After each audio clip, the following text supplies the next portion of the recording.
Probably out of Washington, Department of Government Efficiency leader Elon Musk calling Social Security a Ponzi scheme during his push for major cuts. Well, this month, the former Social Security administrator warned DOGE's cuts could likely disrupt benefits for millions of Americans on Social Security. And tonight, an Oklahoma City man tells our Spencer Humphrey he thinks he's now among the first to have that happen.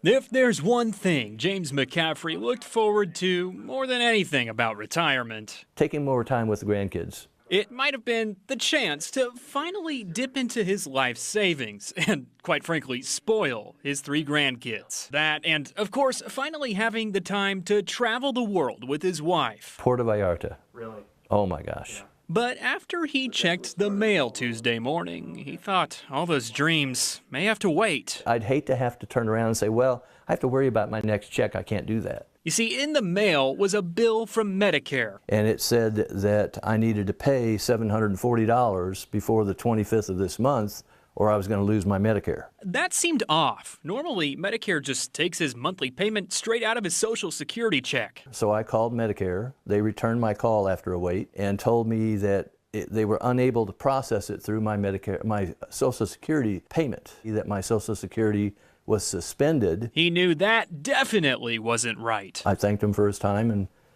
called Social Security. After more than 2.5 hours on hold, someone with Social Security called him back and confirmed that my account was suspended. And that had apparently been the case as far back as mid-February. She said she was going to input some stuff and that she hoped that would take care of it. And sure enough, by the next morning, I just got a simple email on my phone. Miraculously, it had all been fixed. And it said that my normal payment was going to resume in April.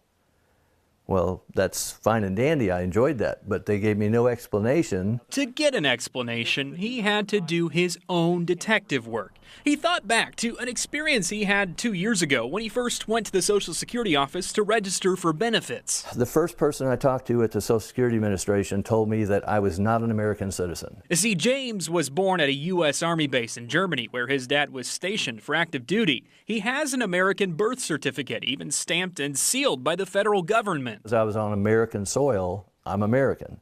She told me I was going to need to hire a lawyer, get a naturalization, before I could even apply for Social Security. So he came back later with his birth certificate and passport. Got a different person, presented my things to him, and he says, I don't need these. You're fine. I don't know why. She's just misinformed.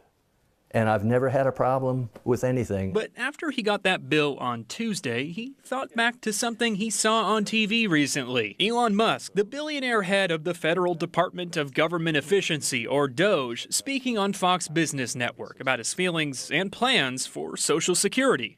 That is also a mechanism by which the Democrats attract and retain illegal immigrants.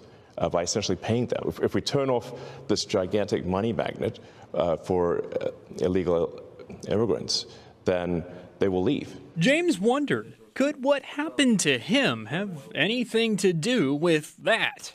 I mean, I think they went into Social Security and suspended all foreign addresses, whether you reside at them, born on them. When we reached out to the Social Security Administration to hear their explanation, they wouldn't talk, citing confidentiality rules. And it makes me wonder how many other people are gonna get, have gotten that same Medicare letter. People, he worries, may not have the same time and energy. I've been a diligent Boy Scout type. I've prepared. But no, I shouldn't have to. And people who don't share his same financial cushion. And you interrupt that for 7 days, 2 weeks, or even longer, and they're in bad trouble. They could be out of a house, they could be out of food, I don't know. And while the Social Security Administration wouldn't talk to us for this report, they did ask us to put them in touch with James. And he says they called him yesterday and again had no explanation for why this happened.